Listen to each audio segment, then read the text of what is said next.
Plus d'1 milliard de musulmans se prosternent et élèvent une prière à Allah 5 fois par jour. Chaque jour, une prière qui leur est donnée par Mohammed, leur prophète. Chaque jour, 5 fois par jour, ils font face à une roche noire dans la ville sainte, Mecca, et se soumettre à nouveau à la religion de l'islam. Chaque jour, ils se prosternent en tant que communauté partout dans le monde entier pour exprimer leur solidarité en tant que discipline de l'islam, dont Mohammed est leur prophète, le Coran est leur écriture sainte, et Mecca est leur ville sainte.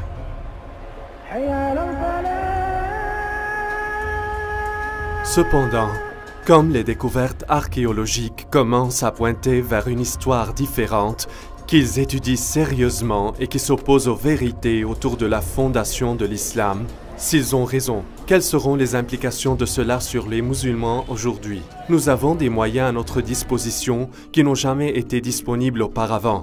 La technologie moderne nous permet de reconstituer les premières années de l'islam et de comprendre les données qui ont intrigué les histoires pour des années. À travers le monde entier, les universités, les musées et les bibliothèques mettent des livres et des manuscrits anciens sur le réseau Internet afin que les chercheurs puissent y accéder. Maintenant, nous pouvons accéder à ces anciens manuscrits avec seulement quelques clics sur la souris.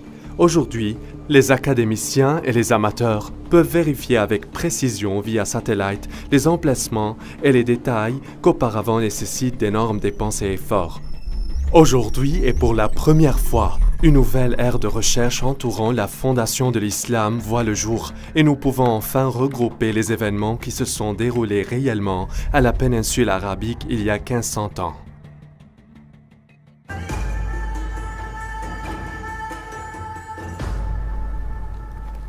L'écrivain et l'historien Dan Gibson a vécu la majeure partie de sa vie au Moyen-Orient. Il a fait des recherches profondes concernant les peuples et les endroits dans l'ancien monde avant l'islam.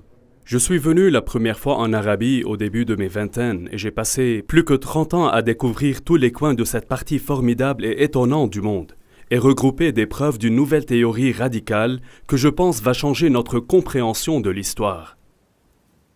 Des années d'études et de recherches m'ont permis de conclure que le lieu d'apparition de l'islam n'est pas celui que les historiens réclament et que dans les premiers écrits islamiques se trouvent des preuves et des références qui révèlent la vérité du mystère de la vénérable Mecca. En 2002, j'ai eu l'occasion de participer à une conférence sur les études nabatéennes organisée ici par l'université Al-Hussein bin Talal. Lors de la conférence, j'ai eu l'occasion de discuter avec les grands archéologues de l'Arabie saoudite et de la Jordanie. Je leur ai demandé spécifiquement sur l'enregistrement archéologique de la Mecca. Bien qu'ils ne désirent pas dévoiler leur identité ou bien en parler, ils ont avoué qu'il n'y avait aucun registre archéologique à la Mecca avant 800 ans après Jésus-Christ. Je m'attendais vraiment à ce qu'ils défendent la légende, qui dit que la Mecca était une ville fortifiée, pleine de maisons, de jardins, d'édifices publics et des temples, et ils ont dit non, il n'y avait rien de tout ça. Saviez-vous que le nom Mecca est mentionné une seule fois dans tout le Coran? Les savants musulmans font le lien d'autres noms avec Mecca, des noms tels que le lieu de rassemblement interdit, ou la sainte maison, ou le lieu de Béka, ou pleurs. Tous ces termes sont universellement associés à Mecca aujourd'hui. Néanmoins, le Coran lui-même ne nous dit pas en autant de mots que ceux-ci réfèrent tous à Mecca. Les savants musulmans ne voient aucune raison de débattre cela, mais au cours des toutes dernières années, certains historiens ont posé de multiples questions. Ils ont noté que Mecca était un endroit inhabité et ne se trouve pas sur l'ancienne route des caravanes. Les gens ont imaginé que les caravanes transportaient des encens, d'épices et autres produits exotiques, mais selon des recherches contemporaines à l'époque de Muhammad, l'époque de l'encens était terminée depuis longtemps et les Arabes s'étaient engagés dans un commerce du cuir et d'habillement. À peine les éléments qui pourraient soutenir une grande ville qui a été décrite comme étant la mère de toutes les villes, mais aussi le centre de la route commerciale. Regardez cette carte. Où est-ce que toutes les routes commerciales se croisent? Il y a 3 endroits dans le nord de l'Arabie qui pourraient être considérés comme le centre de la route commerciale. Ce qui est intéressant est que Mecca n'était pas un point d'arrêt car il n'était même pas situé sur la route des caravanes. Dans ce film, nous allons voir pourquoi il y a un manque total d'archéologie à Mecca à partir de l'époque du prophète Mohammed, pourquoi les descriptions du Mecca ne se conforment pas avec le paysage et comment une ancienne guerre civile islamique avait altéré la vérité sur l'islam. Alors que les musulmans du monde entier croient que leur ville sainte et leurs dirigeants fondateurs vivaient tous à Mecca en Arabie Saoudite, Dan Gibson croit que la preuve effectivement indique ailleurs. Au cours de mes études d'histoire arabe, je suis tombé sur beaucoup de preuves qui ne pointent pas à Mecca, mais vers le nord de l'Arabie comme le lieu fondateur de tout l'islam. Jusqu'à présent, personne n'a jamais mis en question que Mecca est la ville sainte de l'islam. Chaque musulman croit qu'il devrait prier vers la roche noire à Mecca. Mais des années d'études et de nombreux voyages à toutes les parties de la péninsule arabique m'ont conduit à une nouvelle compréhension radicale de l'histoire islamique. Je crois que dans le processus de compréhension de l'histoire islamique, une erreur fondamentale a été faite. Ce ne fut pas un mensonge délibéré, c'était une malcompréhension de ce qui était arrivé au cours des années de fondation de l'islam. Alors plus tard, les écrivains islamiques ont corrigé ce qu'ils pensaient être une erreur dans les histoires précédentes, quand c'était en fait la vérité. Est-il possible que plus d'1 milliard de personnes qui suivent la religion de l'islam comprennent mal comment et où leur religion a commencé? Et si c'est le cas, quelles implications cette preuve a sur le musulman moyen qui veut suivre les instructions de son prophète Mohammed? Nous allons examiner une période dans l'histoire et un cadre que peu d'entre nous comprennent. Pendant des siècles, les histoires du monde classique et les empires du Moyen-Orient ont été discutées, mais peu d'effort a été donné à l'histoire de l'Arabie. Cette ignorance est vraie, pas seulement de l'Ouest, mais aussi des Arabes eux-mêmes. Le prophète Mohammed est né en 570 après Jésus-Christ, dans un temps et lieu que peu de gens savent aujourd'hui. Son grand-père et son père étaient des marchands nabatéens, et Mohammed lui-même a épousé une femme marchande. Un jour, Mohammed méditait dans une grotte et un ange le visitait. L'ange lui a enseigné des paroles de louange à Allah. Plus tard, sa femme a convaincu Mohammed que c'était un ange vraiment, qu'il est appelé d'être le prophète de Dieu. Au cours de sa vie, il a eu beaucoup de visites de ce même ange, et chaque fois il y avait une nouvelle révélation. Ces révélations de l'ensemble de la durée de vie de Mohammed ont été groupées à ce que nous connaissons aujourd'hui, le Coran.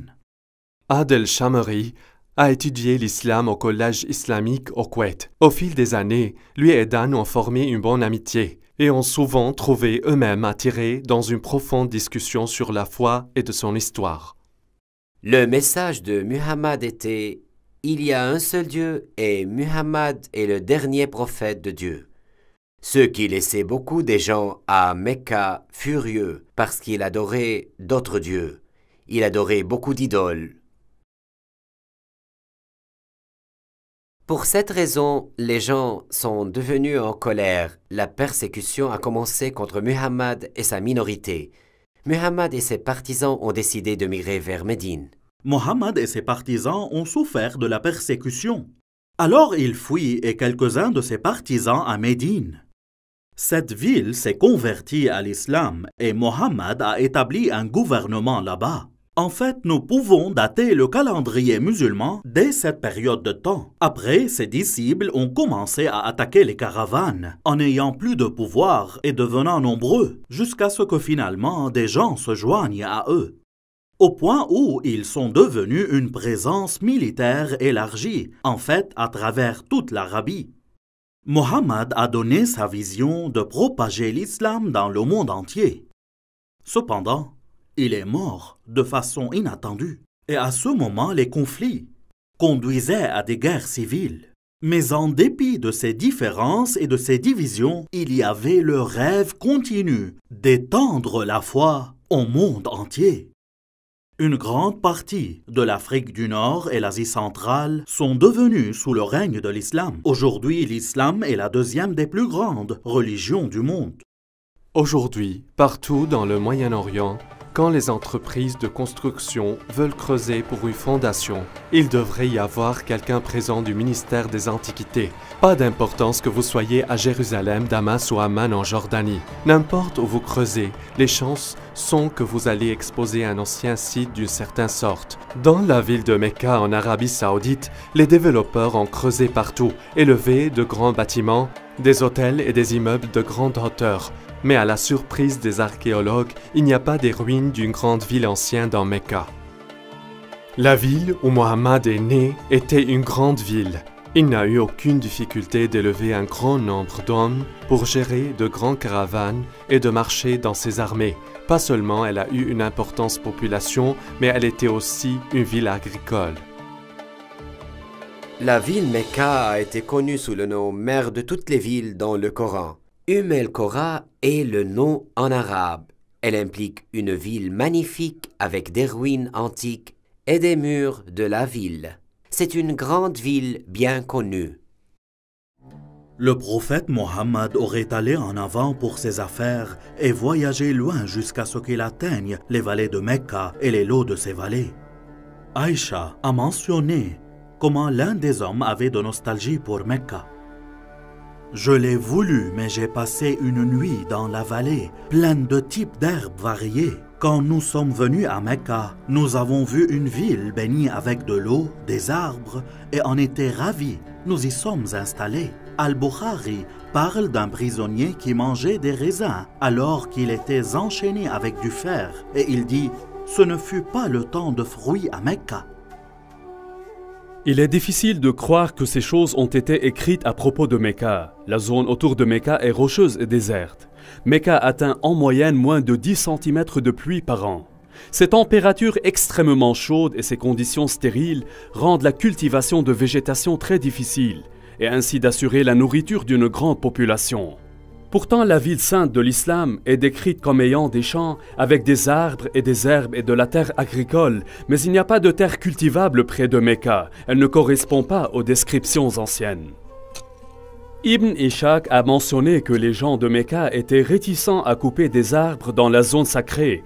La présence d'arbres et de plantes dans les temps anciens peut être facilement testée par la présence de spores et de pollen dans le sol vieux intact. À ce jour, il n'y a aucune trace d'arbres ayant jamais existé dans l'ancienne Mecque.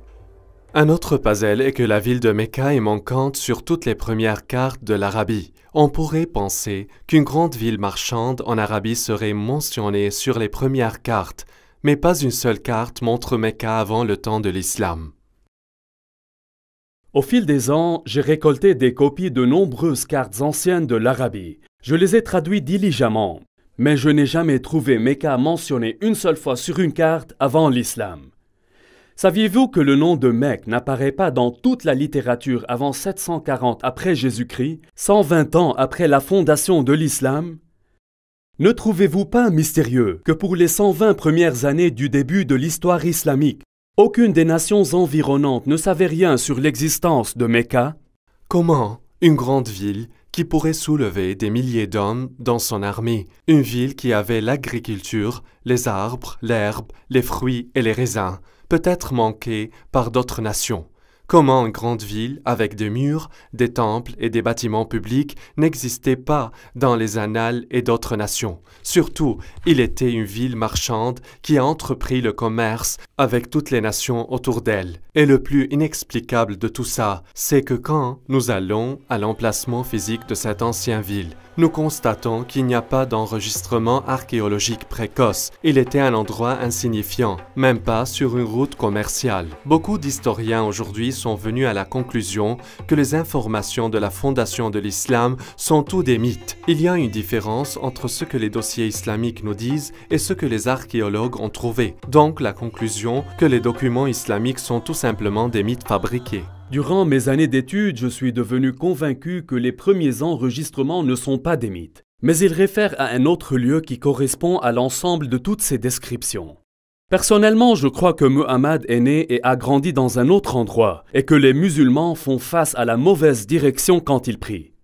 Selon l'histoire islamique communément admise, la Kaaba était un sanctuaire majeur dans la ville de Mecca et le point d'attraction du pèlerinage en Arabie.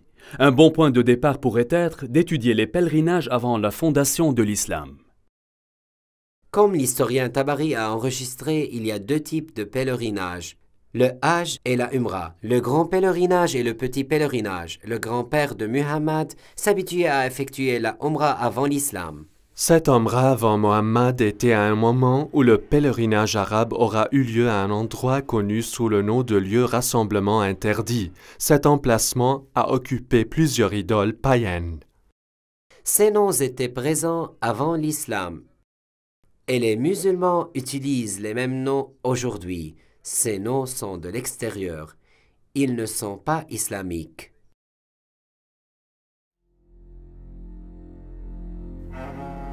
Pour que nous puissions comprendre ce qui s'est passé dans l'Arabie pré-islamique, nous devons comprendre l'importance des lieux saints dans l'ancienne Arabie. Depuis les temps anciens, les religions du Moyen-Orient ont considéré les dieux comme régionaux plutôt que comme universels.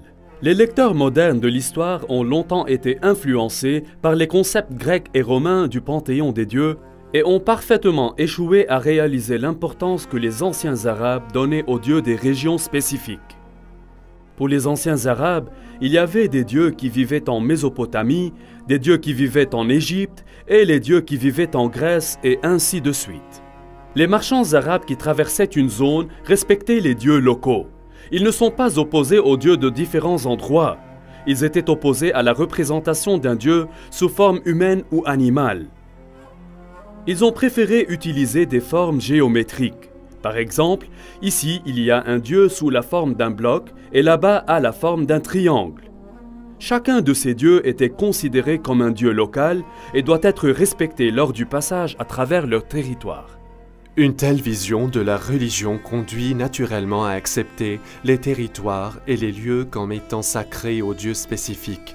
Ainsi, la zone autour d'un temple, comme une vallée particulière ou lieu du désert lointain, pourrait être considérée comme sacrée. Il aurait un quartier où les gens se rassemblent, même avec leurs ennemis, et être en sécurité, parce que la violence a été interdite dans le pourtour sacré. Quand les touristes entrent dans la beauté majestueuse de Wadi Rum, ici dans le sud de la Jordanie, ils sont si souvent pris par l'exquise beauté de cette vallée et par les montagnes escarpées à qui il manque un temple, celle-ci ayant été dédiée à la déesse Lat ou Alat, comme certains l'appellent. Ce temple nabatéen avait une zone sacrée. Il était situé en face du temple avec les montagnes délimitant la zone sacrée.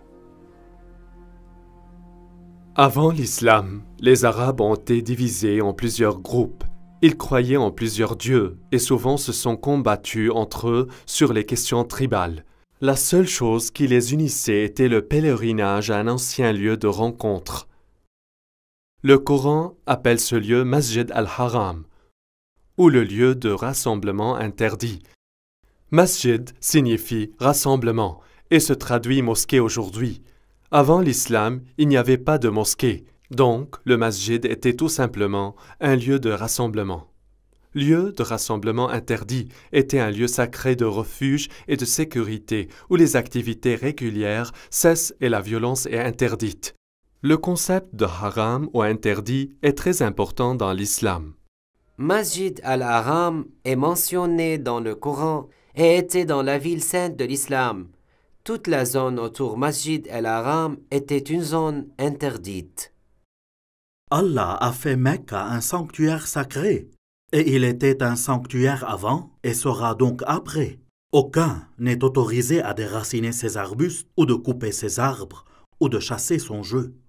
Nous avons donc deux descriptions complètes de la ville sainte d'origine de l'islam. Il était un endroit haram où le meurtre était interdit et était au centre du pèlerinage pour de nombreux siècles avant la fondation de l'islam. Maintenant, regardez ici. Une grande partie des graffitis trouvés dans tout le Negev et le sud de la Jordanie a été écrite par des gens en pèlerinage à la ville antique de Petra dans le sud de la Jordanie. Des milliers de personnes ont gratté leurs noms et leurs messages sur les rochers en faisant leur chemin vers Petra pour le pèlerinage.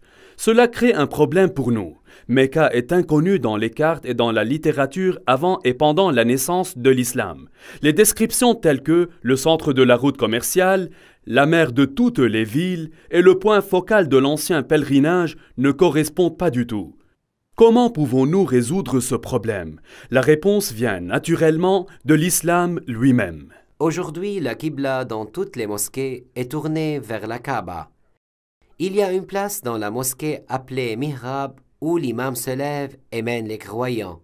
Mais dans les premiers jours, il n'y avait pas de mihrab. Au lieu de cela, il y avait un mur qui fait face à la direction de Qibla. L'ensemble du bâtiment se dirige vers la Kaaba. Dans l'islam, il est universellement compris que la Qibla est vers Mecca en Arabie saoudite. Personne ne remet en question la direction de la Qibla aujourd'hui. Cependant, le Coran dit aux musulmans, ils ont une Qibla. Le texte du Coran ne donne pas le nom de la ville à laquelle la prière a été initialement faite. Il ne mentionne que Masjid al-Haram ou lieu de rassemblement interdit.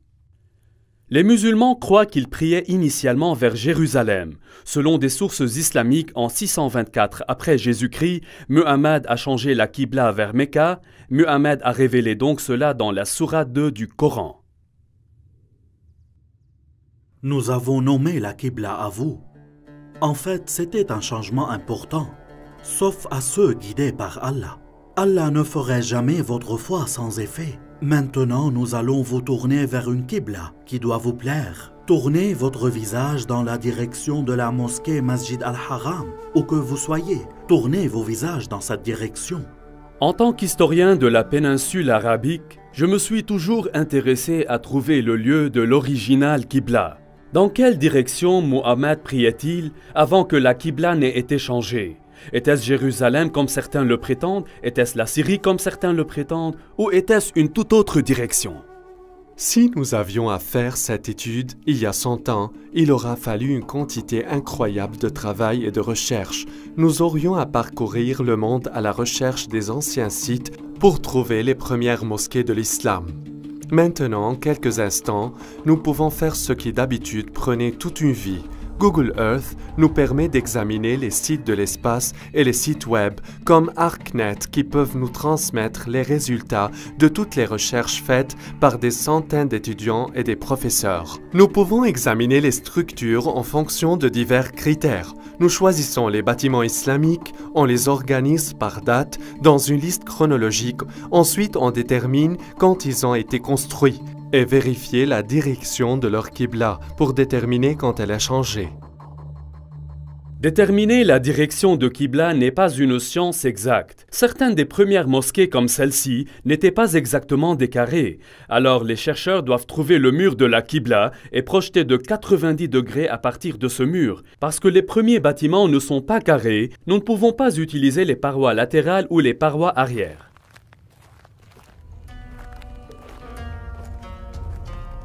Ceci est le mihrab d'une ancienne mosquée. Les premiers Arabes déterminaient la direction de Qibla en utilisant les étoiles et ils étaient très précis. La meilleure façon de déterminer la direction de Qibla est de visiter les mosquées et d'utiliser un système de positionnement global. Pas chaque précoce mosquée peut être utilisée pour cette étude.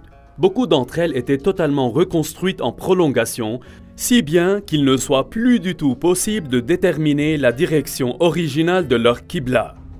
Toutefois, un certain nombre de mosquées survivaient. Par exemple, il y a une mosquée appelée la mosquée des dieux Qibla à Médine. L'histoire de l'islam nous dit que celui qui menait les prières dans cette mosquée même lui a été dit du changement de la Qibla. Ainsi, il s'est retourné et a commencé à prier vers Mecca. La question est, à quoi il faisait face initialement? Les musulmans ont une réponse toute prête, en direction de Jérusalem. Aujourd'hui, la mosquée des deux Qibla fait face à Mecca, mais en 1987, la mosquée a été complètement démolie afin d'être reconstruite. Au cours du processus de construction, l'ancienne fondation a été révélée et ils ont découvert qu'il y avait un mur de la Qibla qui faisait effectivement face au nord, généralement vers Jérusalem. Et donc les musulmans croyaient initialement que la Qibla est vers Jérusalem. Il y a un moyen simple afin de mettre ça en test. Si nous revenons aux premières mosquées qui ont été construites où nous pouvons identifier leur direction de prière, nous pouvons les tracer sur une carte et voir si leurs lignes se convergent. Elles pointent vers les directions différentes. Elles pointent toutes vers Jérusalem. Elles pointent toutes vers un autre lieu. Après la mosquée des dieux Qibla en Arabie Saoudite, il y a 11 autres mosquées survivantes que nous pouvons examiner. Celles-ci sont situées en Chine, Égypte, le sud de la Jordanie et le Liban, le centre de la Jordanie, le Yémen, Israël, Irak, Jérusalem, la Cisjordanie et enfin le Liban.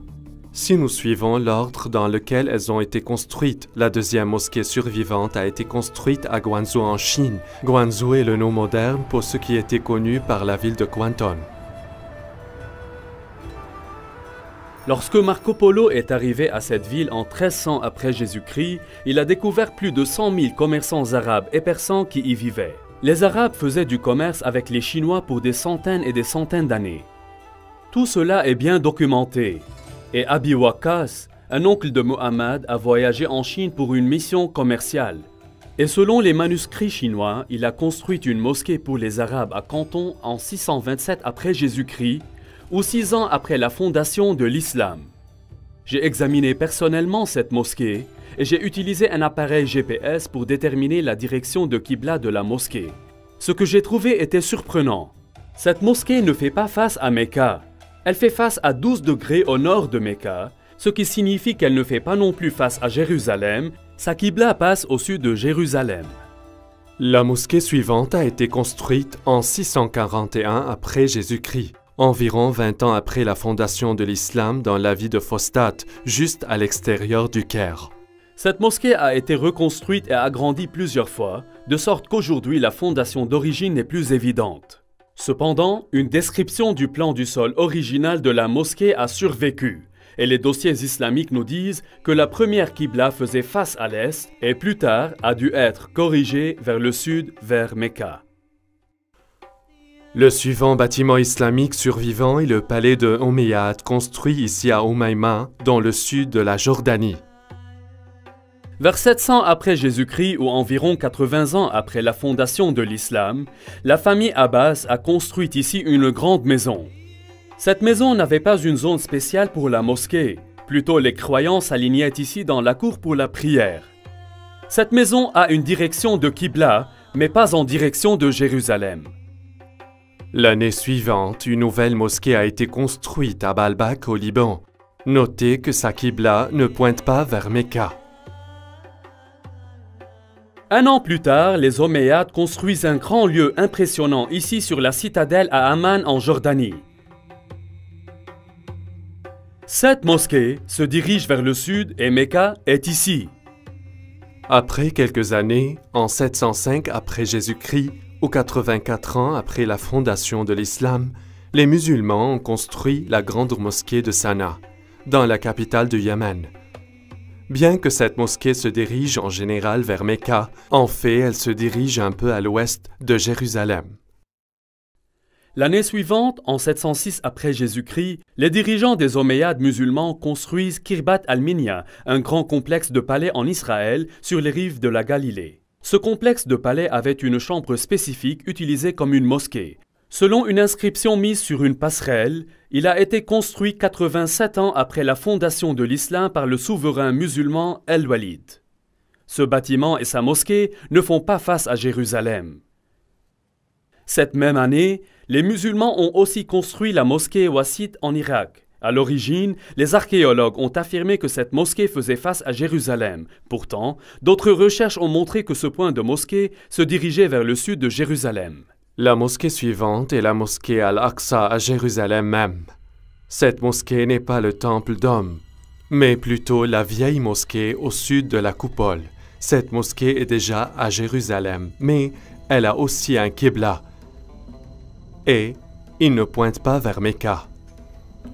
La mosquée suivante que nous atteindrons a été construite en 724 après Jésus-Christ, 103 ans après la fondation de l'islam. Celle-ci est la mosquée Khirbat al-Mafjar, près de Jéricho, dans la vallée de la Jordanie.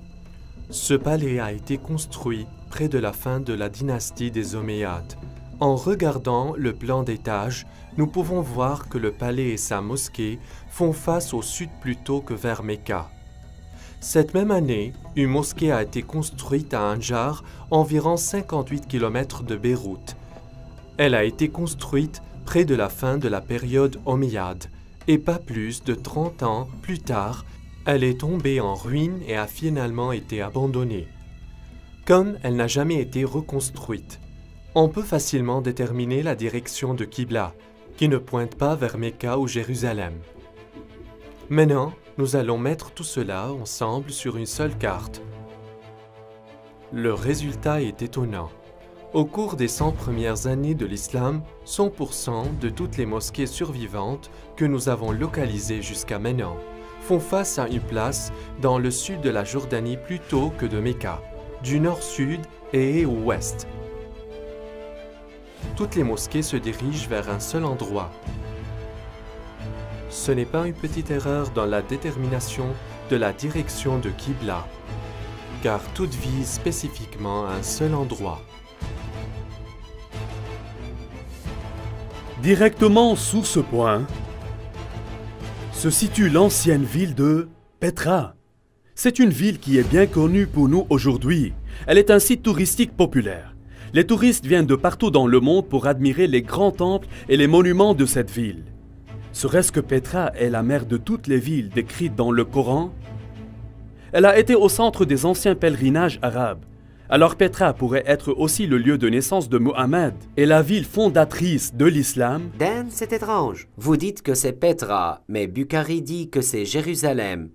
Que devons-nous penser? Comment pouvons-nous accepter cela quand Bukhari dit que c'est Jérusalem?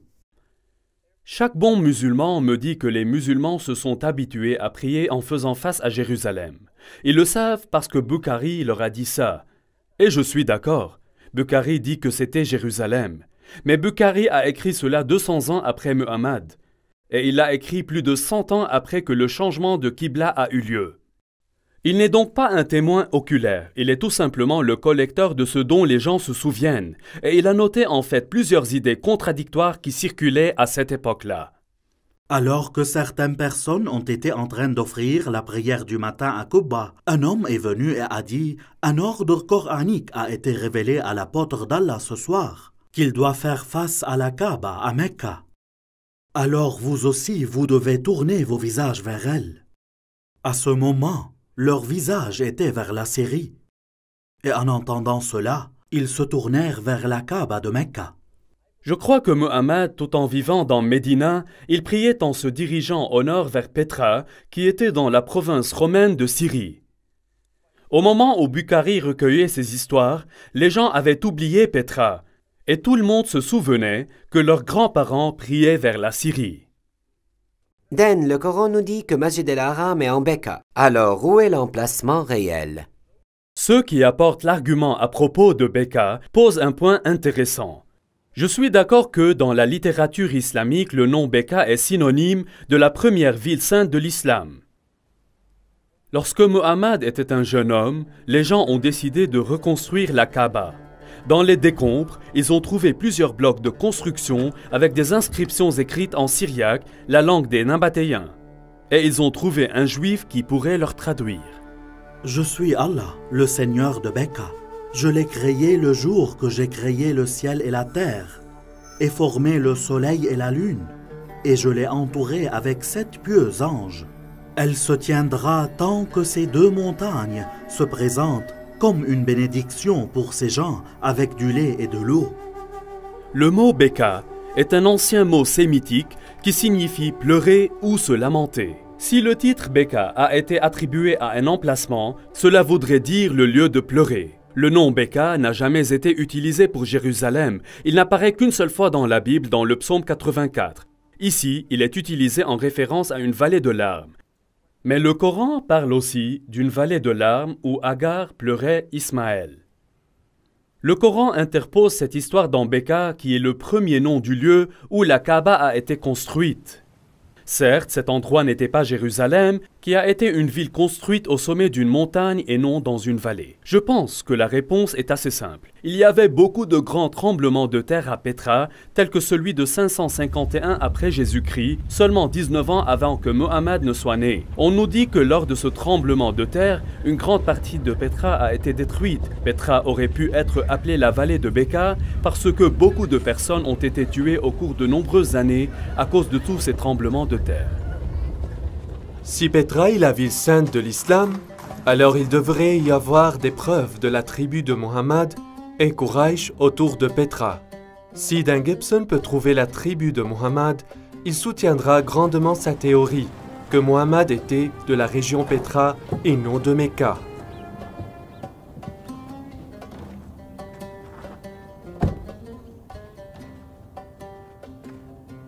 Il y a longtemps, celle-là a été connue comme la ville de Awar ou Oumema, comme elle est connue aujourd'hui.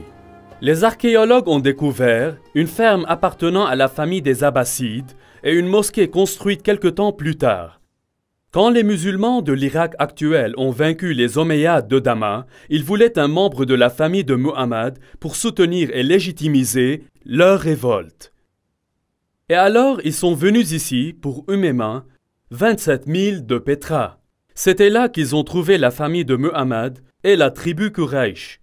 Ils ne vont pas à Mecca en Arabie Saoudite ou bien à Médine. Ils sont venus ici, à Oumema, 27 000 à l'extérieur de Petra. C'est là où ils ont trouvé la tribu Quraysh et la famille de Muhammad, pas en Arabie Saoudite.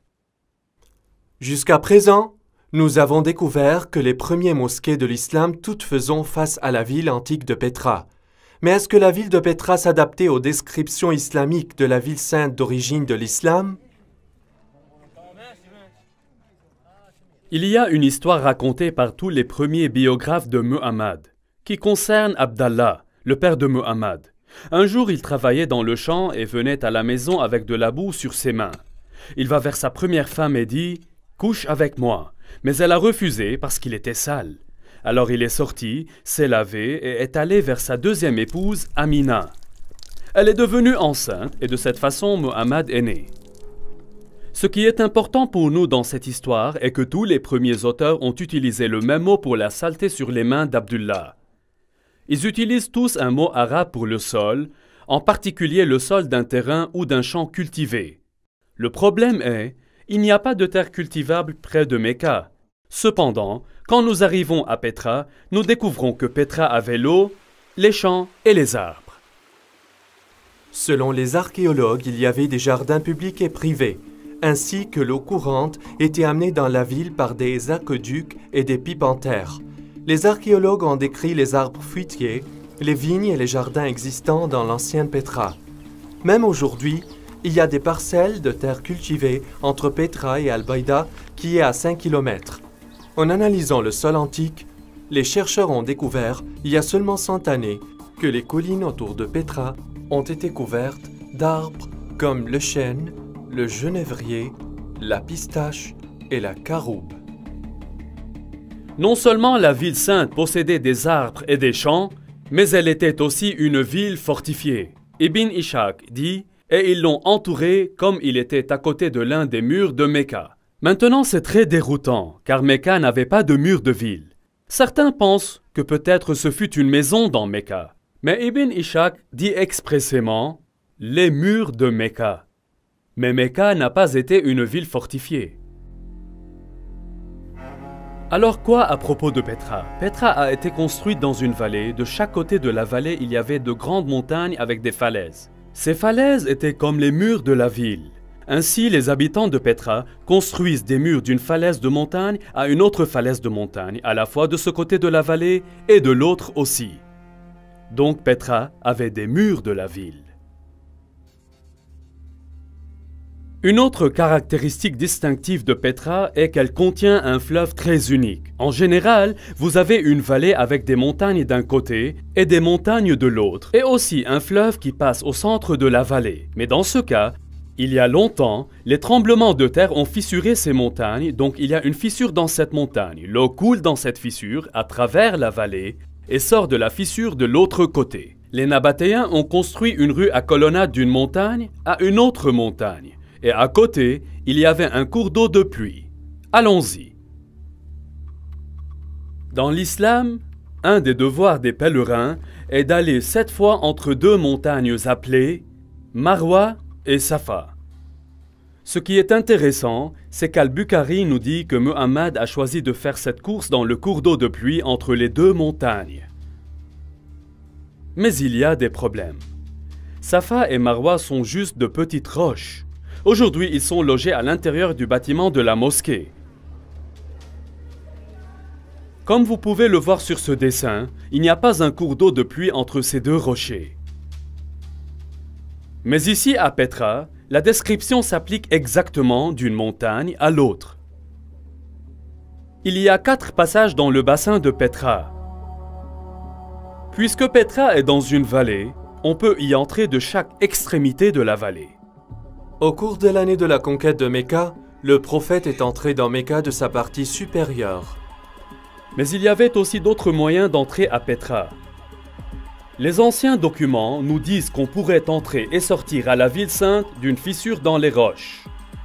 En arabe, on appelle cela un thaniya.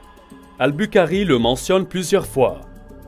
L'apôtre d'Allah utilisait pour entrer Mecca la haute Thaniya et utilisait pour quitter Mecca la basse Thaniya. Le prophète avançait jusqu'à ce qu'il atteigne la Thaniya à travers laquelle on peut aller vers eux. Ce sont les gens de Quraysh. Il y a 2 Thaniya comme entrée. L'une d'elles est le fameux Sikh que les touristes passent à travers pour entrer dans la ville. L'autre est loin de la rue à colonnade et mène au labyrinthe de canyons qui finissent par vider dans le Wadi Araba au-dessous de la mer Morte. Petra a également de nombreux temples. Là-bas, il y a ce qui est connu aujourd'hui par le temple des lions ailés ou le temple d'Al-Uzza. Derrière moi, ce qui est connu aujourd'hui sous le nom de Kasr al-Bint ou bien le temple du dieu Dushara. Cette courte chaîne de montagnes ici était la maison du dieu et ici dans le cœur des montagnes est le temple de ce dieu Al-Dushara. Maintenant, Ibn Hisham nous raconte une histoire très intéressante. Au début de l'histoire islamique, seules quelques personnes ont converti à l'islam à cette époque. Un d'entre eux était un homme connu sous le nom d'Al-Tufail ben Amr de Mecca. Il a accepté l'islam dans l'un de ses voyages, et une fois rentré chez lui à Mecca, sa femme a également décidé d'accepter l'islam. Al-Tufail dit alors à sa femme de se rendre au temple de Dushara et se purifier là-bas. Dans la zone sacrée, il y avait un filet d'eau où elle pouvait se laver.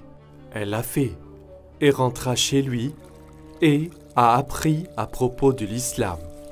Est-ce que cette histoire a eu lieu à Mecca, qui est loin d'un millier de kilomètres, où il n'y avait pas de temple jusqu'à Dushara, ou bien a eu lieu ici même à Petra? Si cela est vrai, alors le temple de Dushara est là. Elle aurait dû descendre dans ce temple, se laver et ensuite rentrer chez eux. Y a-t-il un temple à Dushara à Mecca en Arabie Saoudite? Non, il n'y a pas de temple, pas de fissure dans la roche, pas un courant d'eau, pas de mur de la ville, pas d'herbe, pas d'arbres, rien. Tout se trouve ici à Petra. Et pour les 100 premières années, toutes les mosquées dans tout le monde islamique visent ici, Masjid al-Haram, lieu de rassemblement interdit ici, à Petra. Il n'y a aucune autre ville dans le monde qui s'adapte si parfaitement à cette description. Al-Khattab avait tellement harcelé Zayed et l'a forcé à se retirer dans la partie supérieure de Mecca et s'est arrêté dans la montagne de Hira, face à la ville. Il est très intéressant de prendre en compte que la montagne Hira est située dans la partie supérieure de Mecca. Si vous allez à Mecca aujourd'hui, la grotte de Hira ne fait pas face à la ville. Mais ici à Petra, la partie haute de la ville se trouve au nord de la rue à colonnade et la partie basse de la ville se trouve au sud de la rue à colonnade. En effet, la ville a été divisée en deux par la rue à colonnade. Si Petra est la ville sainte de Mecca, alors la grotte où Muhammad a reçu sa première révélation devrait être située là. Les anciens documents disent que la grotte fait face à la ville et qu'elle est très basse puisque Muhammad a essayé de grimper et de se jeter par-dessus. Si tel est le cas, je pense connaître la place, mais nous devrons aller là-bas.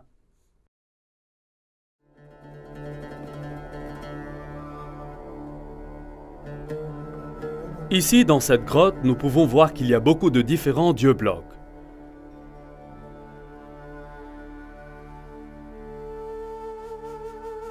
En haut, il y a un grand symbole croissant. Ceci est juste le genre de caverne où les jeunes hommes allaient pour contempler le sens de la vie. Les descriptions et l'emplacement de cette grotte sont tous comme les documents anciens décrivent, juste à l'extérieur de la ville. L'entrée fait face à la ville et la preuve que les gens ont passé beaucoup de temps ici dans le culte et la méditation. Je pense que ce lieu est l'un des plus saints pour tout l'islam. Et il est ici, à Petra. Le Coran ordonne tous les musulmans à faire face au lieu de rassemblement interdit quand ils prient. Maintenant, le lieu de rassemblement interdit n'était pas un bâtiment, il était beaucoup plus que cela. Il fut une grande zone marquée avec des pierres spéciales. Ces pierres ont marqué la frontière autour de la zone sacrée. C'est interdit de tuer à l'intérieur de cette zone, même les oiseaux. Maintenant, quel genre de pierre auriez-vous besoin pour marquer une telle zone? Si vous aviez seulement de petites pierres rondes, elles seraient perdues parmi les autres pierres du désert. Elles devaient être les plus grosses pierres, et il devrait y avoir quelque chose de spécial à leur sujet dont vous saviez avec certitude que ce fait la limite de la zone sacrée. Aujourd'hui, à Mecca, il n'y a pas des roches de frontières. Les historiens ont longtemps pensé à quoi se ressemblent ces pierres marqueurs, mais ils semblent avoir été perdus dans les années qui se sont écoulées depuis. On peut être qu'elles n'étaient jamais là. Si Petra est la ville sainte d'origine de l'islam, alors bien sûr les pierres spéciales ne seraient pas à Mecca. Elles seraient à Petra. Il y a une caractéristique sur Petra qui est absolument fascinante. Chaque fois que les touristes viennent à cette ville, ils passent par un certain nombre de pierres cachées, connues sous le nom Rocher Djinn. Ceci est un nom de fantaisie qui leur est donné par les bédouins locaux. Ce qui est très intéressant est qu'il y a plus de 20 de ces grosses pierres carrées marquant toutes les entrées de la ville. Est-ce possible que ceux-ci marquent le sanctuaire interdit? Peut-être que c'est la raison qu'elles ne sont pas situées à Mecca?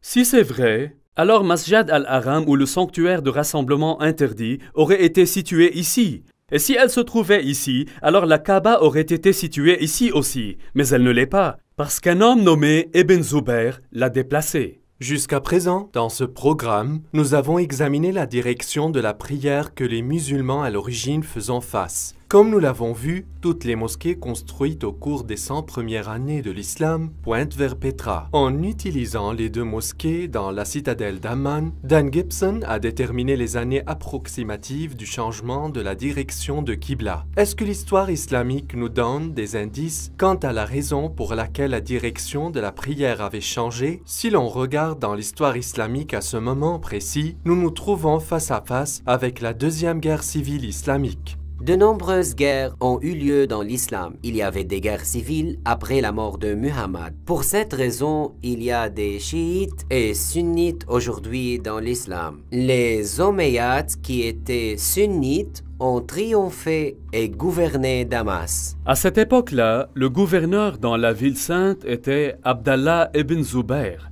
Il a été malheureux particulièrement. Pour lui, la ville sainte était la ville la plus importante de l'islam, la mère de toutes les villes. Mais les dirigeants omeyyades ont choisi Damas comme la nouvelle capitale et beaucoup de gens étaient mécontents de la corruption et des luttes intestines à Damas. En 683 après Jésus-Christ, environ 64 ans après la fondation de l'islam, Ibn Zubayr se déclare lui-même calife dans la ville sainte et c'est ainsi qu'a commencé la deuxième guerre civile islamique. Les Omeyyades ont fortement réagi et envoyé une armée contre la ville sainte. Ibn Zubayr a ensuite fait une chose choquante. Il a détruit la Kaaba, l'ancien sanctuaire saint de l'islam. Ibn Zubayr avait démoli le sanctuaire Kaaba jusqu'à ce qu'il l'ait nivelé au sol et a creusé sa fondation. Puis, il a placé la pierre noire à côté d'elle dans une cage en bois et une bande de soie. Les Omeyyades se sont battus contre Ibn Zubayr et ses compagnons.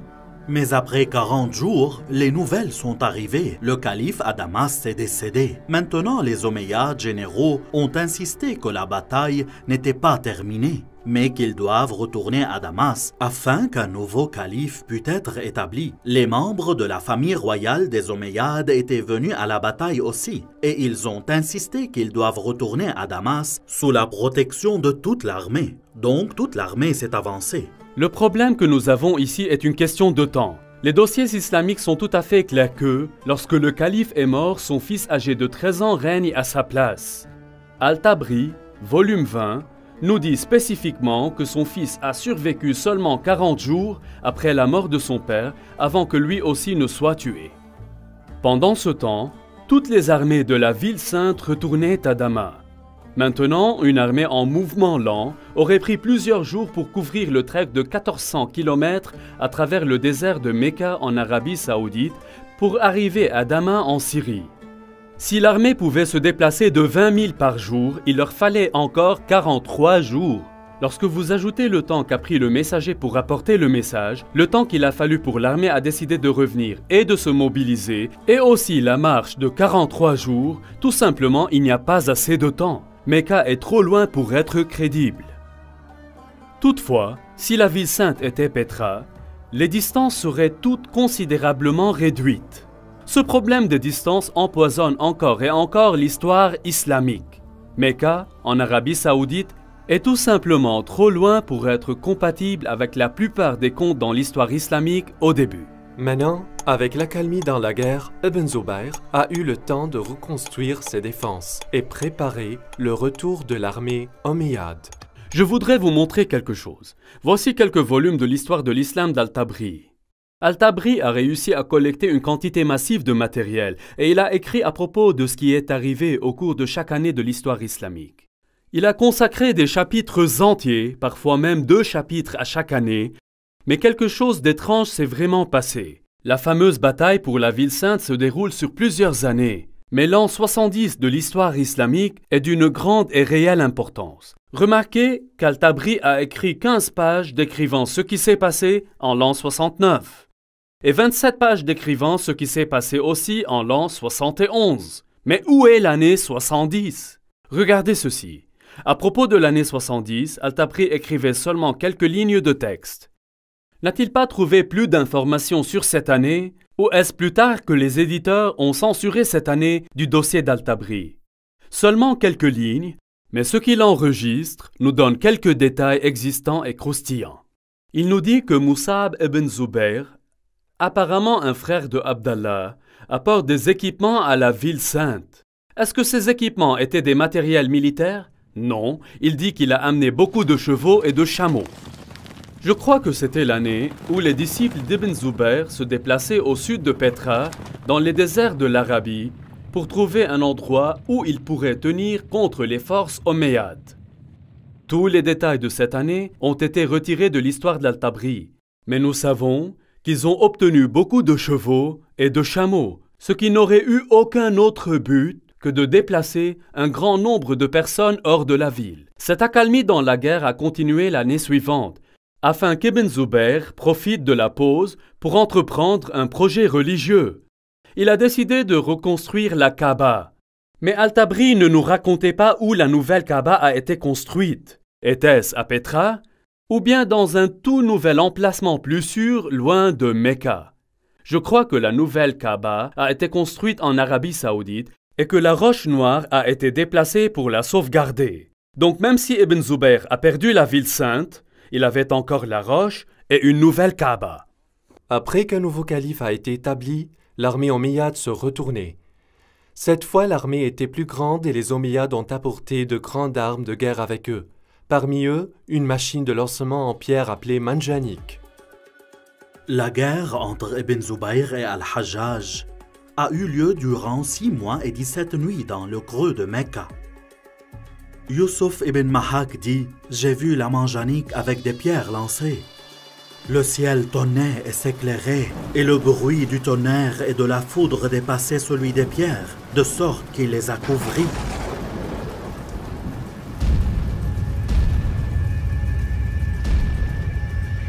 Pendant les combats, Ibn Zubayr se réfugia dans un bâtiment en ruine à côté de la Kaaba et cela a commencé une autre bataille qui accomplissait la destruction de la zone Kaaba de la ville sainte. Finalement, Ibn Zubayr a perdu la bataille, mais la cause a été reprise par ceux dans la ville de Médine, en Arabie Saoudite, et dans la ville de Kufa, en Irak. Je crois que pendant ce temps, le monde islamique a été jeté en lice. Est-ce qu'il faut prier vers Petra ou bien vers Mecca? Le grand empire islamique avait été divisé en deux. À l'origine, les Omeyyades ont gouverné Damas et ils priaient vers Petra. Mais ils ont été vaincus dans la bataille et maintenant la partie orientale de l'empire a été gouvernée par les Abbassides qui ont tous construit leur mosquée tournée vers Mecca. C'était exactement pendant ce temps-là que nous voyons un changement dans la construction de la mosquée. Avant cela, chaque nouvelle mosquée construite faisait face à Petra. Mais maintenant, pour la première fois, quelques-unes des nouvelles mosquées ont commencé à faire face à Mecca en Arabie Saoudite. Mais le problème existait encore. Qu'est-ce que vous faites avec les vieilles mosquées? Elles ont été construites face à Petra. Ce fut durant cette période que les mosquées ont commencé à accrocher un panneau sur le mur pour indiquer la direction de la prière. Il a été dit sous le règne d'Uthman que le calife a ordonné que les signes s'affichent sur les murs des mosquées de Médine, ainsi que les pèlerins pourraient facilement identifier la direction vers laquelle ils avaient besoin d'adresser leurs prières. Ceci est un développement vraiment très intéressant, parce que jusqu'à ce moment, les mosquées ont été construites pour faire face au mur de la Qibla et ils ont fait face à la ville sainte. Pourquoi auriez-vous besoin d'introduire un signe, à moins que la direction de la prière n'ait changé? Autour de ce temps, après 89 ans de la fondation de l'islam, une niche a été soudainement introduite dans la structure de la mosquée pour indiquer la direction de la prière. Ce créneau a été ajouté à des bâtiments plus anciens et également incorporé dans les nouveaux bâtiments. Aujourd'hui, le créneau est la norme dans toutes les mosquées, mais il n'a pas été à l'origine. Il n'y avait pas de niche jusqu'à ce que la direction de Qibla ait changé. Dans la guerre civile, les Omeyyades encore priaient vers Petra, mais les rebelles dans la ville sainte, à Médine et à Kufa, choisissent de prier vers la nouvelle Qibla en Arabie Saoudite. Lorsque les armées de Kufa rencontraient Ibn Zubayr, Bujair ibn Abdallah al-Musli disait: « Louange à Dieu qui nous a testés avec des chaînes, et vous a testés en nous donnant le pardon.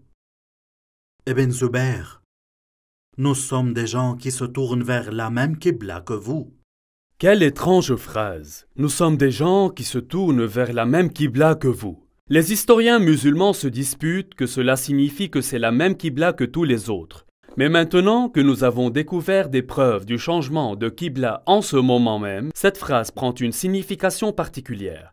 Les habitants de Kufa se joignent à Ibn Zubayr en acceptant son Qibla. C'est essentiel pour comprendre une partie de ce qu'il va avoir lieu plus tard.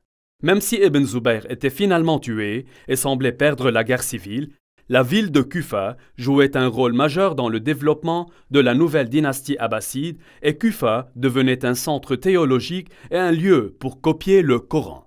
Dans le monde islamique, les choses ont été un gâchis. Non seulement les musulmans étaient divisés politiquement, ils ont été divisés religieusement encore, obéissant au souhait d'Allah, comme c'est révélé pour le prophète Mohammed qui était au cœur même de l'islam. Deviez-vous obéir à Mohammed et le Coran et faire face au lieu de rassemblement interdit à Petra ou prier en se dirigeant vers la maison sacrée La Roche Noire, qui est en Arabie Saoudite? Jusqu'à présent, Dan Gibson a tracé les mosquées existantes depuis le 1er siècle de l'islam et elles pointent toutes vers Petra en Jordanie. Alors, que dire à propos des mosquées du 2e siècle de l'islam? Est-ce qu'elles pointent toutes ainsi vers Petra? Voici où les choses commencent à devenir intéressantes. Au cours de mes études, j'ai découvert que les mosquées construites au cours du 2e siècle de l'islam pointent dans des directions différentes. C'est ce que j'appelle le temps de la confusion.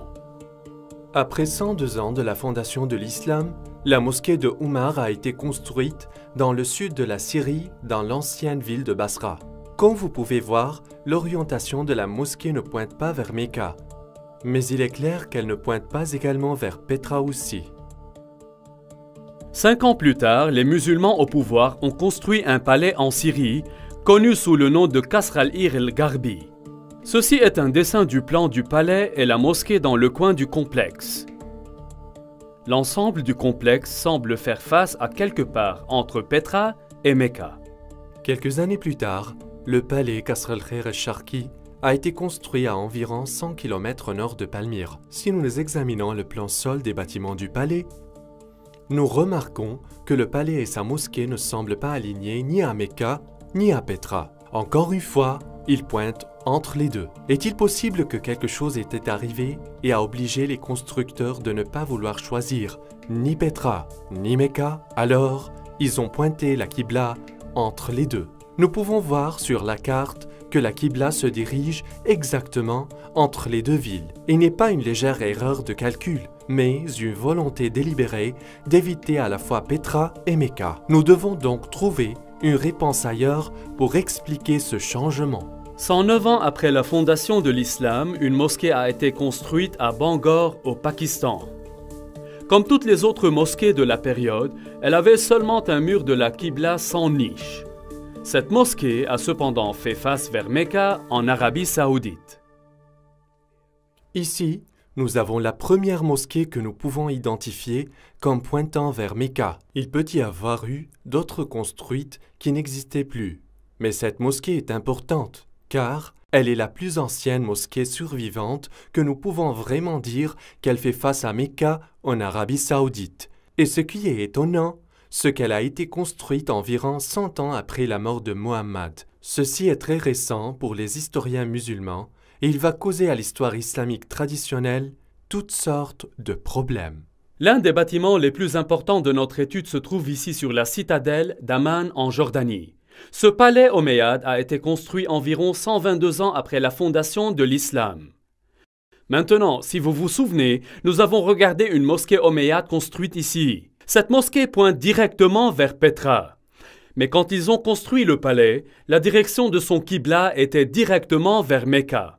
Il apparaît donc clairement que la direction de Qibla a changé dans la période entre la construction de ces bâtiments et la construction de ce palais. Cela nous aidera à déterminer comment et quand le changement de direction de Qibla a été fait. Rappelez-vous qu'il était lors de la construction de ce palais que le nom Mecque apparaît d'abord dans la littérature partout. Ce qui est étrange est que Mecca n'a pas été mentionnée toutes ces années ni dans les livres de la littérature ni dans les livres islamiques. Elle n'a été mentionnée que lorsque le changement de la Qibla a été fait. Ceci est une chose très étrange. Les gens se demandent de la raison. Elle devrait être mentionnée dans les livres et les histoires islamiques, mais elle n'a pas été mentionnée que lorsque la Qibla a été changée. Cela est très étrange. La grande mosquée suivante a été construite à 32 km au sud d'Amman en Jordanie. Celle-là a été connue comme le palais et la mosquée Mashta, et il a été construit en 743 après Jésus-Christ.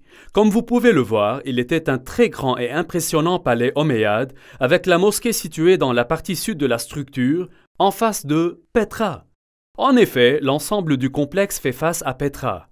Ce qui rend cela intéressant est qu'il semble que l'islam est maintenant divisé en plusieurs groupes.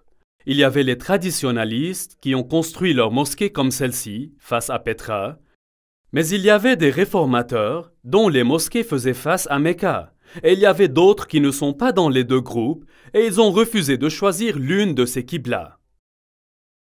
Pendant ce temps, un changement important a eu lieu dans l'histoire islamique. Les dirigeants omeyyades de l'islam à Damas ont été vaincus par les Abbassides de Koufa. En 754 après Jésus-Christ, le nouveau calife Al-Mansour a commandé la construction d'une toute nouvelle capitale de l'Est, en choisissant Bagdad en Irak comme son site. La nouvelle ville a été construite sur un plan spectaculaire. Contrairement à la forme aléatoire commune de la plupart des villes du Moyen-Orient, elle a été construite dans un grand cercle. Les concepteurs ont présenté une zone nouvelle et ont utilisé la cendre pour dessiner le plan de la ville sur le terrain avant la construction.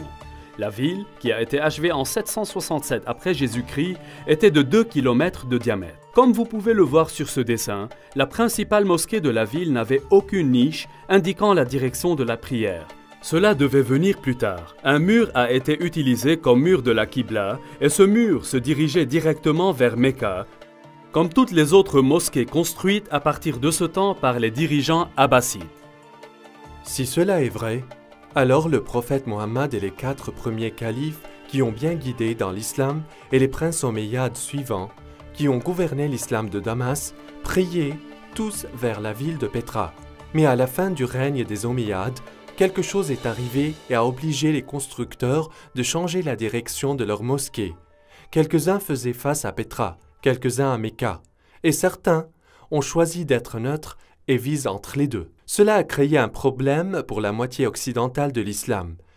Les gens de l'Ouest étaient encore fidèles aux Omeyyades antérieurs. Donc, le monde islamique est maintenant divisé en deux. Les dirigeants abbassides en Irak qui contrôlaient la partie orientale de l'Empire et les princes omeyyades qui contrôlaient l'Afrique du Nord et l'Espagne. Ceci est un moment important dans l'histoire islamique parce que les Omeyyades en Espagne s'épanouissaient dans la culture et commençaient à construire des bâtiments magnifiques et impressionnants. Les constructeurs en Espagne avaient un problème. Traditionnellement, les Omeyyades tout priaient vers Petra. Mais, comme nous allons le voir, quelque chose de terrible s'est arrivé.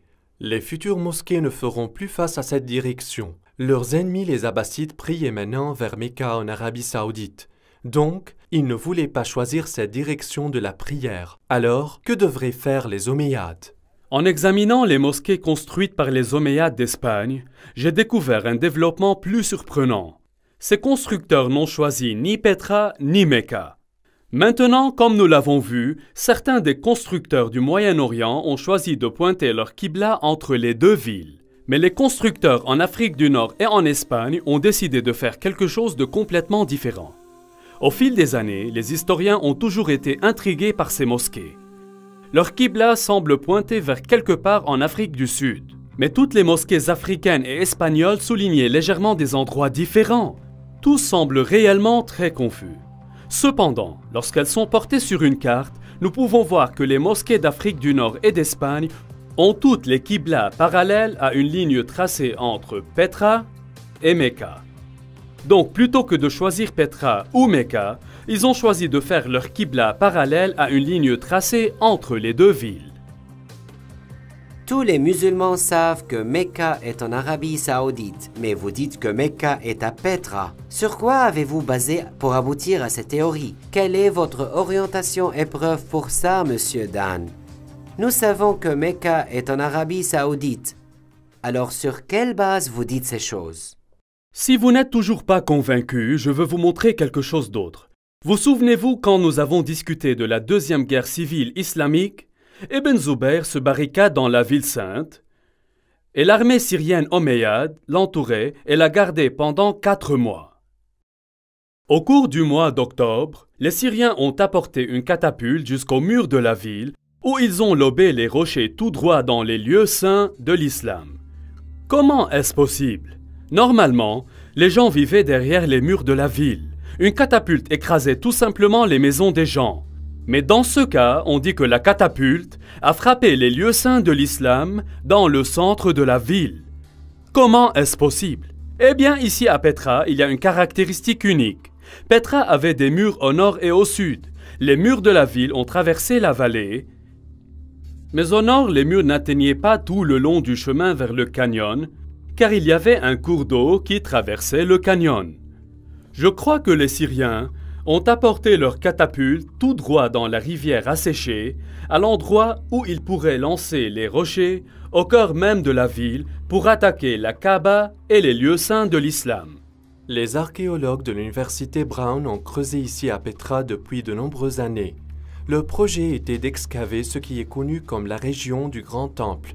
Comme ils découvraient le temple, Dan était surpris de trouver des preuves qui ont soutenu sa théorie. L'une des caractéristiques intéressantes de ce bâtiment est que les gens ont construit des défenses ici contre les attaques. Vous voyez dans cet endroit, ils ont fermé cette porte-là afin qu'ils puissent se défendre. Ce qui est arrivé après le tremblement de terre en 551 après Jésus-Christ. On peut dater les défenses ici même par les tuiles qui ont été utilisées dans la construction de ces moyens de défense. Cependant, il n'y a pas de bataille enregistrée à Petra pendant ce temps-là. Mais nous savons ce qui est arrivé au cours des années de la fondation de l'islam. Mais ce n'est pas la seule preuve que nous avons. Au cours de toutes les fouilles, les archéologues ont découvert plus de 400 pierres catapultées. Ces pierres sont enterrées à peu près au bon endroit et aussi au bon moment. Ceci est une indication forte et évidente que la bataille non seulement a eu lieu ici, mais aussi que dès le début, la première Kaaba était proche de cet endroit. Donc, l'islam a été divisé entre les traditionalistes et les réformateurs. Les traditionalistes ont prié en direction de Petra en Jordanie, et les réformateurs ont prié vers Mecca en Arabie Saoudite, et d'autres délibérément choisissaient une voie médiane. Comment vont-ils un jour résoudre ce dilemme? Petra, la ville de pleurs, a subi une calamité fatale. Des tremblements de terre ont secoué la région de Petra en détruisant les bâtiments, temples et maisons.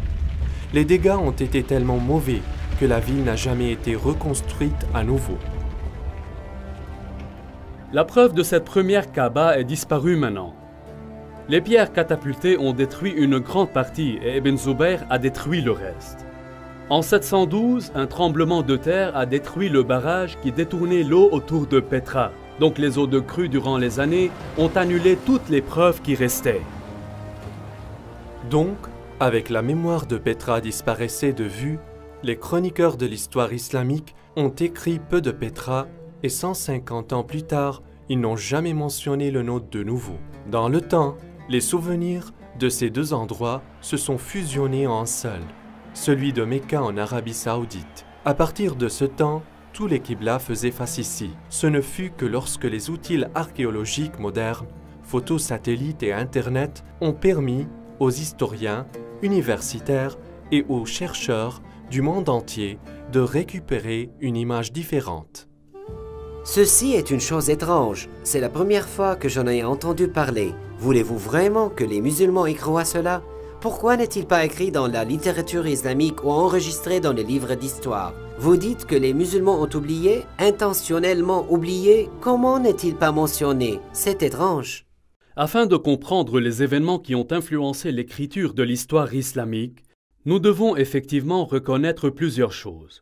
Premièrement, c'est ma conviction qu'il y avait un vide littéraire dans l'Empire islamique au début, créé par les musulmans zélés qui ont détruit des livres et des manuscrits, effacé des inscriptions, brûlé des bibliothèques et détruit toute la littérature, sauf le Coran, qui était un ensemble de pièces collectées çà et là et des révélations données par Muhammad.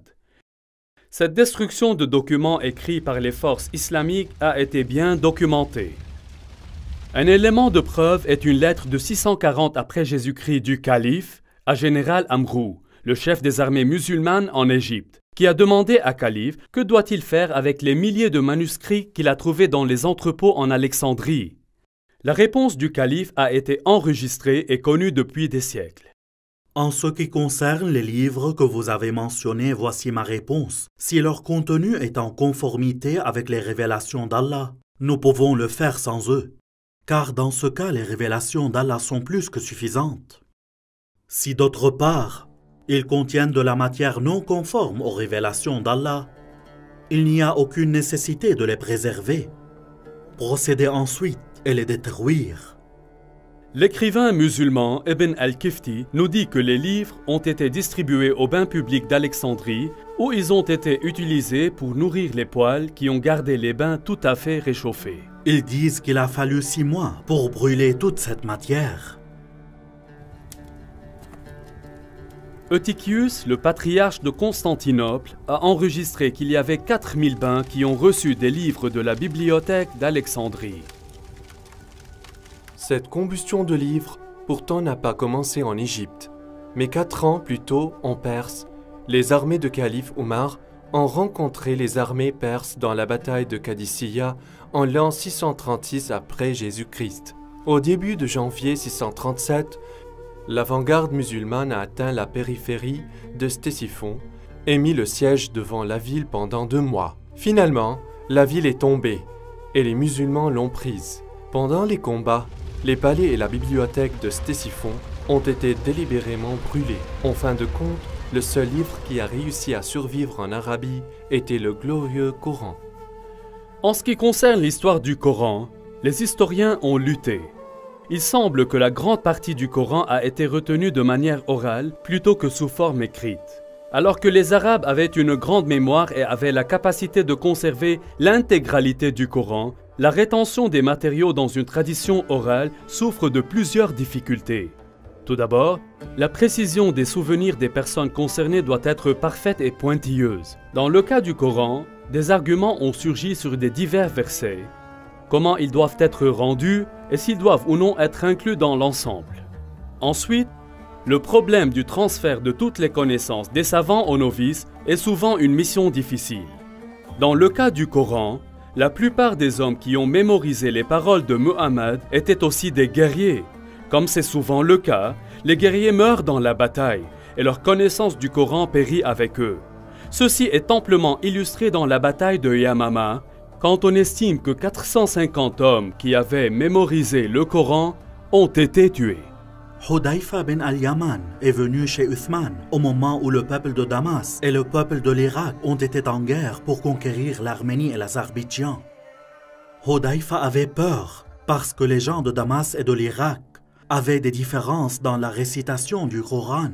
Alors il dit à Uthman: « Ô chef des croyants, sauvegardez cette nation avant qu'ils se diffèrent sur les révélations. » Ainsi Uthman a envoyé un message à Hafsa disant: « Envoyez-nous votre manuscrit du Coran afin que nous puissions compiler les matériaux coraniques dans des copies parfaites et retourner le manuscrit à vous. » Hafsa l'a envoyé. Ensuite, un groupe d'hommes se réunit pour créer une nouvelle copie du Coran. Uthman dit aux 3 hommes de Quraysh: « Si vous n'êtes pas d'accord, écrivez-le dans le dialectique de Quraysh, car le Coran a été révélé dans leur langue. » Lorsque plusieurs copies ont été écrites, Uthman a renvoyé le manuscrit original à Hafsa. Ensuite, il a envoyé à chaque spécialiste musulman une copie de ce qui a été écrit et il a ordonné que tous les autres matériaux coraniques écrits dans les manuscrits ou même aussi dans des copies entières soient brûlés. Et la combustion continue. Cette fois, même des matériaux coraniques ont été brûlés. Mais ça n'a pas empêché les disputes sur ce qui devrait ou ne devrait pas être inclus dans le Coran. Lorsque les nouveaux Corans sont arrivés dans les différentes provinces, les gens ont fait valoir contre eux. Saïd ben Tabet a dit: « Un verset de la sourate Ahzab a été manqué en copiant le Coran, et j'avais l'habitude d'entendre l'apôtre d'Allah le réciter. Donc nous en avons cherché et trouvé avec Khuzayma bin Tabet al-Ansari. » Ces 5 ou 6 copies étaient maintenant les seuls Corans dans tout l'Empire musulman. L'ordre qu'a donné Uthman de brûler tout autre matériel coranique a fait disparaître tous les Corans partout, sauf quelques-uns qui ont été soutenus par les gouverneurs régionaux. En effet, tous les livres non musulmans ont été détruits, et les musulmans ont détruit tous leurs propres livres et leurs œuvres écrites, à l'exception des 5 ou 6 exemplaires. Rappelez-vous que l'Empire islamique à cette époque, tendu de l'océan Atlantique à travers le Moyen-Orient, arrivant jusqu'en Afghanistan, et il y avait seulement 5 ou 6 exemplaires du Coran dans tous ces millions de kilomètres carrés. Voilà ce que je veux dire quand je parle d'un vide littéraire. Beaucoup plus tard, une fois que les Abbassides ont pris le contrôle de l'Empire islamique, ils ont reconnu ce vide littéraire et ils décident de le corriger. Le problème était qu'ils avaient l'intention de produire une version abbasside de l'histoire islamique. Donc tous les documents produits et écrits sous le contrôle abbasside reflètent la dernière version politiquement correcte de l'histoire abbasside. Tous ces histoires et hadiths, sur les 250 ou plusieurs années précédentes, ont été collectés, copiés et distribués. Ces livres qui ont été écrits plus tôt ont été détruits ou modifiés par les écrivains postérieurs qui ont trouvé des erreurs en eux. Sous la domination abbasside religieuse écrasante, les projets scientifiques et universitaires ont été entrepris. Les dirigeants abbassides encourageaient le développement scientifique qui ne présentait pas seulement les premières années de l'islam dans une bonne forme, mais pourrait également confirmer leur droit de gouverner l'Empire. Au cours de cette période de temps, nous trouvons que les grands historiens islamiques écrivaient leurs traités d'histoire et ils éditaient également les contes antérieurs. Par exemple, nous n'avons pas la biographie originale d'Ibn Ishaq de Muhammad comme Ibn Hisham, qui avait corrigé ce que les Abbassides appelaient des graves erreurs dans le compte rendu original. Après l'édition d'Ibn Hisham, le reste des grands historiens islamiques ont commencé à écrire leur histoire et nous avaient présenté une histoire islamique adaptée en fonction de la vision du monde politique et religieux des souverains abbassides à leur époque. Est-il possible que les musulmans soient aujourd'hui victimes d'une couverture abbasside? Est-ce que les Abbassides détournent délibérément les musulmans loin de leur lieu de rassemblement interdit à Petra, comme le commande le Coran, et les faire prier vers le rocher noir, qui est maintenant à Mecca? Est-ce que les musulmans continuent d'être trompés par la propagande abbasside? Je crois que l'étape a été créée lorsque les dirigeants musulmans ont regroupé au début les différents morceaux du Coran. Le problème n'a pas été la collection, mais la destruction de tout ce qui s'opposait à leur point de vue. Il y a une grande diversion entre la pensée occidentale et musulmane. Dans la pensée occidentale, les manuscrits postérieurs sont moins fiables car ils ont des copies de copies. Nous devons revenir auparavant à la source car elle est plus précise. Les musulmans, d'autre part, pensent que les manuscrits antérieurs sont moins fiables et que les manuscrits ultérieurs les remplacent. Même dans le Coran, les révélations ultérieures remplacent ou annulent les révélations antérieures. Une fois que vous autorisez le concept de l'abrogation, vous vous laissez à accepter toutes sortes de changements. Si les Abbassides manipulaient l'histoire, étaient-ils allés aussi loin avec la falsification du texte du Coran? Par exemple, comment le nom Mecque se trouvait dans la sourate 48? Abu Bakr, le successeur où Muhammad a fait la première compilation de matériel coranique. Ousmane, qui l'a suivi, a utilisé cette collection et y a rajouté du matériel. Les historiens nous disaient que même après Ousmane avait compilé son Coran, les gens se souvenaient encore plus des versets que Muhammad avait révélés. Chaque fois qu'un nouveau Coran était fait, il a été présenté comme le Coran le plus complet. Les précédents étaient bien, mais les plus récents ont été plus complets, avec beaucoup plus de révélations. Est-ce que les Abbassides ont publié un Coran encore plus complet et y ont mentionné la Mecque? Aujourd'hui, nous avons beaucoup de Corans koufiques abbassides dans les musées, d'Istanbul à Samarcande. Ces Corans ont utilisé le script koufique inventé dans la ville de Koufa. Mais qu'en est-il à propos des anciens Corans écrits par d'autres scripts?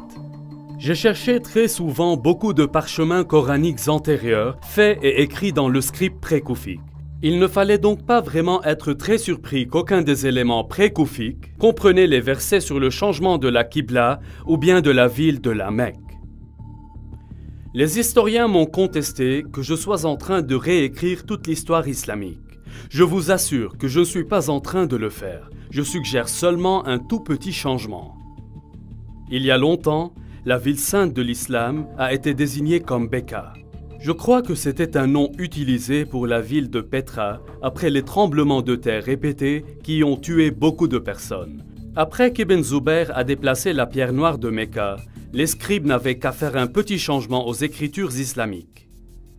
En arabe, Becca est écrit comme ça. Il est très facile de changer le B en un M. Observez bien. Voilà tout ce qu'il fallait. Il est pratiquement indétectable au lecteur plus tard. Est-ce que les scribes abbassides corrigeaient une référence antérieure à Becca dans le Coran et la transformaient en Mecque? Je crois que tous les éléments de preuve pointent vers Petra comme étant la ville antique de Becca, le lieu fondateur de l'islam. Toutes les mosquées du 1er siècle de l'islam pointent au lieu de rassemblement interdit à Petra, et toutes les descriptions adaptent Petra, non Mecca. On apprend aux musulmans dans le Coran de prier vers le lieu de rassemblement interdit. Le Coran ne dit absolument rien à propos du rocher noir. Il est clair que, bien que la recherche de Dan Gibson soit enracinée dans l'histoire islamique et il ait une grande affection pour le monde arabe, ces théories sont provocantes pour les musulmans. Comme les religions du monde entier sont supposées de plus en plus prouver la véracité de leurs origines, toutes les religions doivent envisager des recherches sérieuses qui les trouvent difficiles. L'islam a besoin de se demander s'il est possible que plus d'1 milliard de personnes ont été trompées par la propagande abbasside concernant comment et où leur religion a commencé. Et si c'est vrai, quelles sont les conséquences aujourd'hui sur le moyen des musulmans?